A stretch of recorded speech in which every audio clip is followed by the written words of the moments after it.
स्वागत है आप सबका मेरी भविष्यवाणियों की पुस्तक में। तो आइए हम आज के पवित्र वचन को पढ़ेंगे जो कि परमेश्वर के दास प्रेरित अंकुर यूसुफ नरूला जी के द्वारा लिखा गया है।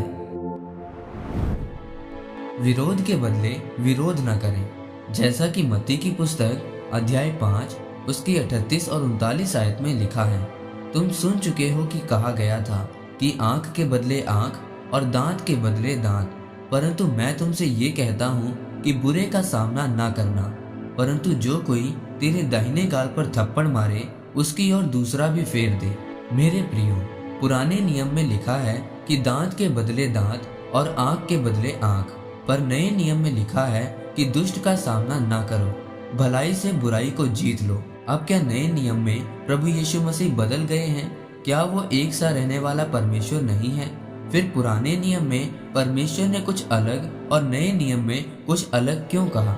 मेरे प्रियो, अगर प्रभु यीशु मसीह पहले ही कह देते कि आंख के बदले आंख नहीं, दांत के बदले दांत नहीं, और अगर कोई तुमको मारता है तो तुम्हें उसके लिए सिर्फ प्रार्थना करनी है, और अगर इजरायली अपने दुश्मनों का सामना ना करते तो इजरायलियों के सारे दुश्मन उनको मार देते, और फिर प्रभु यीशु मसीह को आने के लिए कोई वंश ही नहीं मिलता, उनका सारा वंश ही खत्म हो जाना था।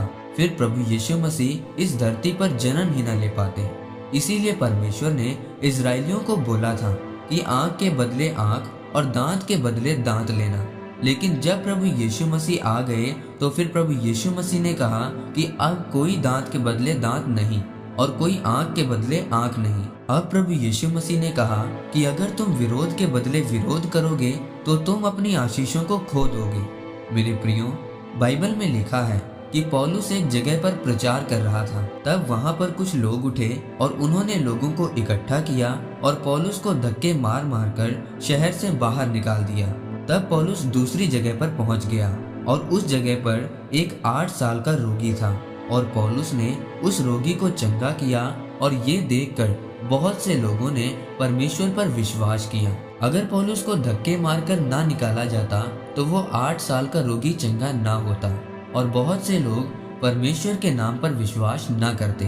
परमेश्वर आपको ताकतवर बनाने के लिए आपके विरोध को इस्तेमाल करता है। पौलुस कहता है कि चाहे विरोध से चाहे किसी तरह से, लेकिन किसी न किसी तरह से मसीह का प्रचार तो हो ही रहा है। फिर लोगों ने पौलुस को जेल में बंद कर दिया कि अब इसका मुंह बंद हो जाएगा, लेकिन उसने उस जेल में ही 6000 सैनिकों को बदल दिया और वो परमेश्वर की आराधना करने लगे। परमेश्वर कई बार जानबूझकर लोगों को आपके विरोध में करता है ताकि वो आपके विरोध में बोले और आप उन जगहों पर पहुंच सकें जिन जगहों पर परमेश्वर का वचन नहीं पहुंचा।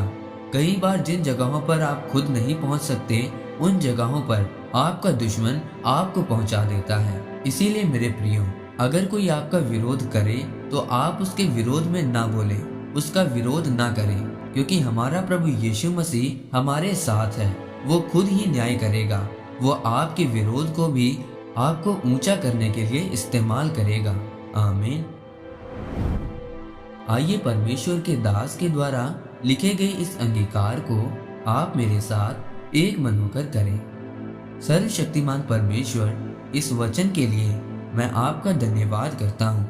पिता, मैं अंगीकार करता हूँ कि मैं विरोध के बदले विरोध नहीं करूँगा और आपके वचनों के अनुसार अपना जीवन व्यतीत करूँगा, और मैं हमेशा आपके नाम की महिमा करूँगा, प्रभु यीशु मसीह के नाम में। आमीन। परमेश्वर आप सबको आज के वचन के ऊपर मनन करने के द्वारा आशीषित करे। आमीन।